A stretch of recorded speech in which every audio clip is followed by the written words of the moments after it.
But this next song is very important. Would you give me a drum roll, Ernie? Would you give me a drum roll? The San Antonio National Anthem. Here we go. Hey, baby, ¿qué pasó?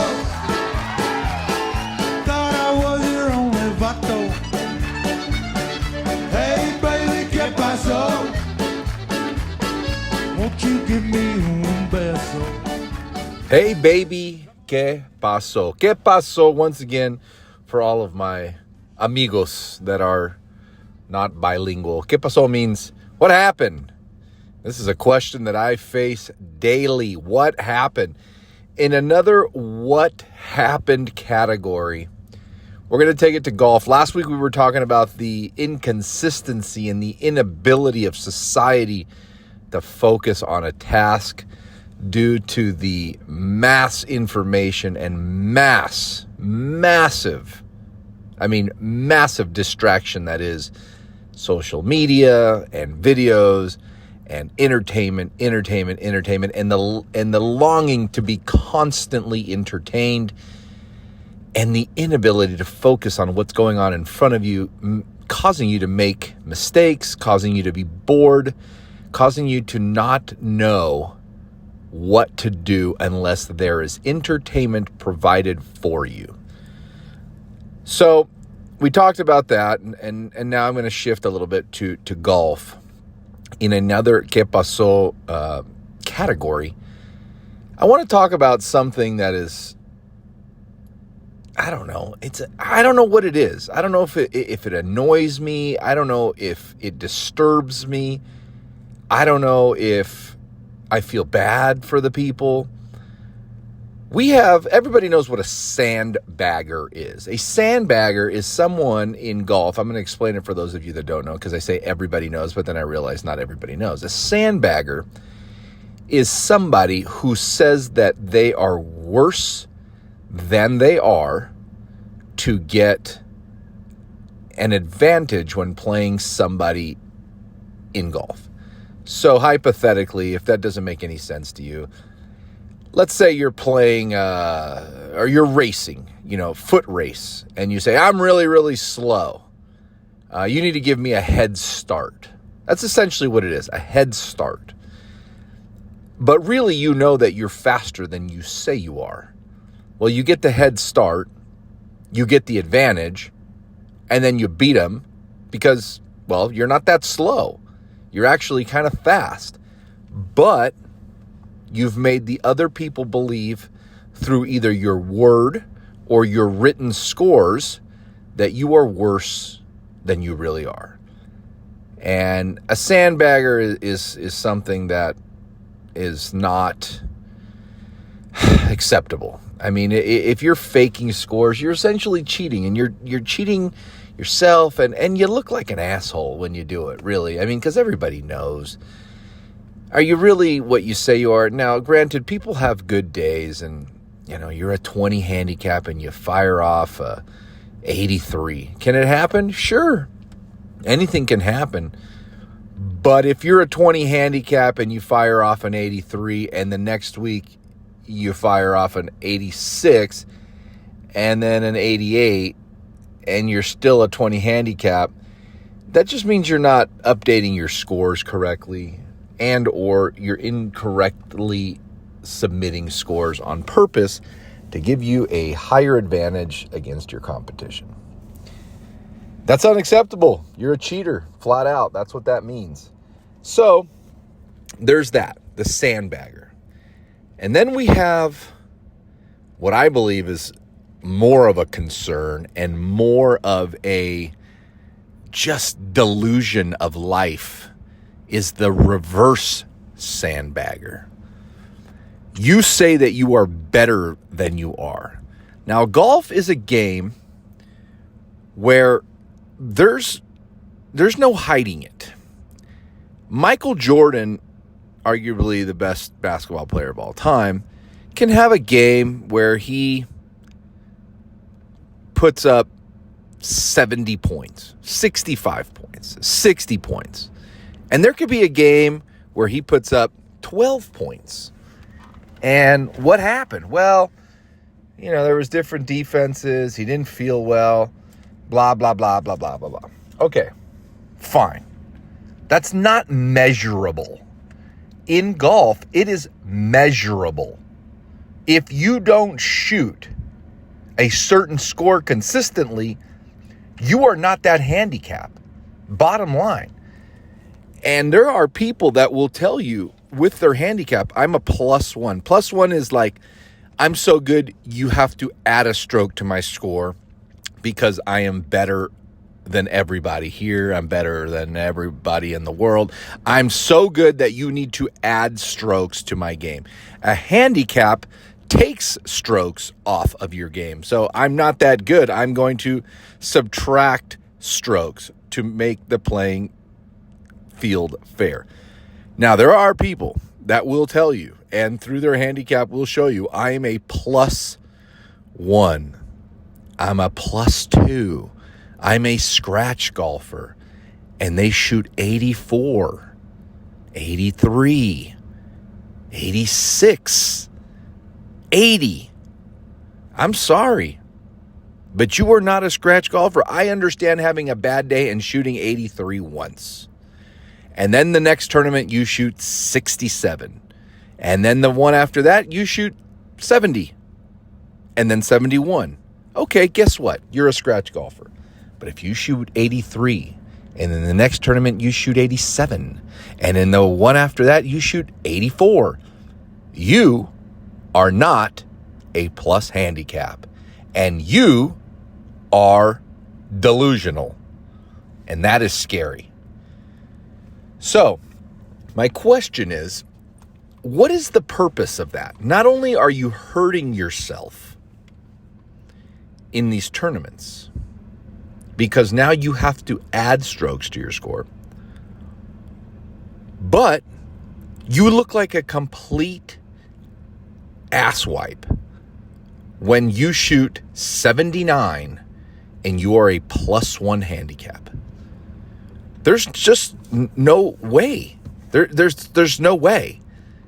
You shouldn't consistently do that. Once, sure, like I said, okay, you had a bad day, you drank too much the night before, fine. You shot a 79, I understand. But over and over and over and over again, and then bitching and complaining when somebody that is a 7 handicap shoots 79, guess what, pal? That's what you're supposed to shoot. You, at a 0 or a +1, should not be shooting 79. So either you are entering your scores incorrectly, or you are modifying them to make yourself look better on paper than you actually are. And that is sad. Now, luckily, everybody that was a reverse sandbagger in our club has been removed. But they still exist in the world.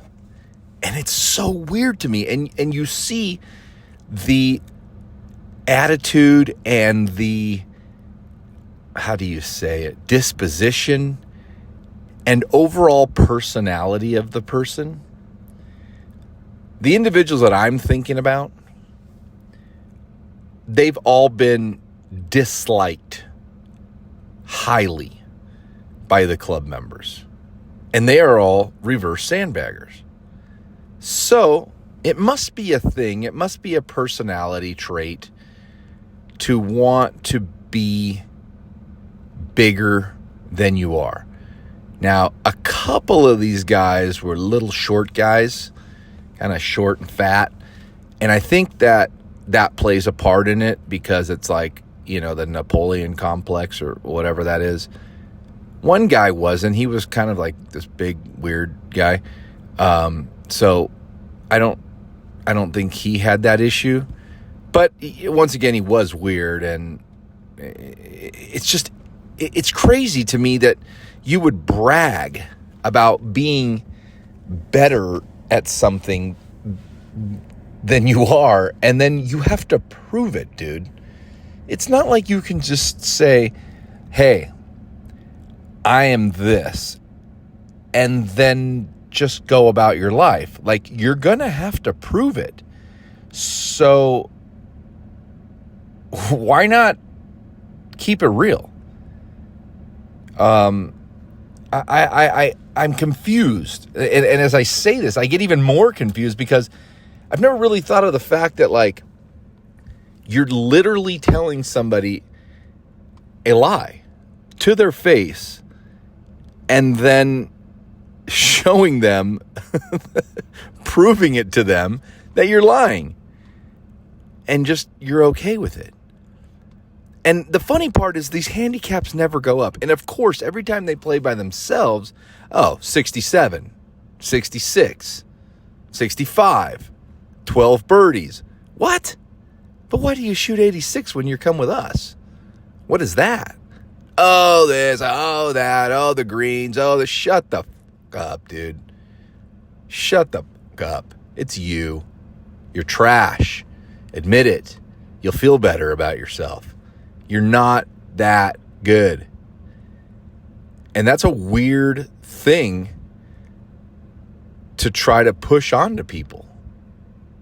A good thing to push on to people is a nice, refreshing Miller High Life. When the only sound is the frozen silence of winter, you go to work, throwing mountains of snow back into the sky. And when the track becomes a railroad again, it's Miller time. Time to head for the best tasting beer you can find, Miller High Life. If you've got the time, we've got the beer. Miller Beer. What a beautiful version of that Miller High Life commercial. Could listen to that all day. I actually enjoyed a Miller High Life yesterday. 32 ounces in a glass bottle of deliciousness. I really do love Miller High Life. It's not a lie. I mean, I love it. It's a beer that tastes different than everything else. It's full-bodied. These light beers that are out today, I'm not going to name them by name because I don't want to be a jerk, but man, they are terrible. Like, if you're going to drink a beer, man, just drink the beer. Like, don't hide it with this, it's the calories. So what? So it's 99 calories for a whatever light. And it's 130 for a Miller High Life. What are you doing? You're going to bank those extra 30 calories? Just drink a better beer. Something that tastes better. That light stuff is garbage, man. I cannot deal with it. Miller Lite's good. Coors Light, I'm not a Coors Light guy. And just all these other lights, it's disgusting. Anyway, Miller High Life. Let's get back to what we were saying, the reverse sandbagger. I know that not everybody knows these kind of people because I don't think there's many of them. I think they're psychotic, honestly. I think they're delusional for sure, but I think there's some kind of psycho something in their brain going, I need to tell people that I'm better than I am. And the good part is you always get exposed. In golf, you always get exposed. Now, if you play with somebody once and it's like, okay, this guy's a one handicap and he shot 84, but maybe he had a bad day. They're never going to know. But if you play with them over and over and over and weekly and monthly and it's a one handicap and it's consistently 81, 79, 83, dude, you are not a one handicap, bro. Like, I haven't looked at your scores, but usually what happens is this. They'll come up with some cockamamie excuse. Well, I don't need to report that score because it's too high and it'll get thrown out, which is true. But dude, you shoot it every time, so you're not going to get them all thrown out. Yeah, of course, if you report a 67 that you shot by yourself, yeah, that's going to count. And then the 68 you shot the following day by yourself, that's going to count. But why not record the high scores? So I don't know if these are cheating scores, like you just write in a fictitious number, or do you play the round and drop a ball and go, I'm not going to count that, or I would have made that. Or, like, how do you come up with these 67s? I just can't see shooting 67 than shooting 83. That's a giant number. Like 83, I'm between 77 and 83 consistently. And if I shot 93, 10 strokes worse, it would for sure be the worst round of the year, 100%. And I'd really question myself. And if I did it over and over, because remember, a 67 and a 77 is a 10-stroke difference. And if I shot, an 83 is a number that I shoot consistently. And if I shot 93 more than once in a year or once in a semester, we would have serious concerns. And I would not just say, well, I'm still a 5 handicap. No, because 93 is not a 5 handicap. So I question it. I question what is going on in your head or in these people's head to say, I am a +1 handicap, but consistently fire off 83, 84, it's even 79. Like, what? You got to be really good to fire off. I mean, to be a +1. Really good. Over and over and over. And I don't think that 79 through 86 is a score that you would shoot as a +1. So do you know anybody like this? Am I the only one? Am I the only one that's concerned by these people? I'd like to know. Drop me a note. You don't have to call them by name. But I want to know if you know people like this. Or if it's just me. Have a great Labor Day, ladies and gentlemen. I know you won't hear this till after Labor Day, but it's Labor Day. So have a great one. If not this year, next year. And stop sandbagging, reverse or regular. See ya.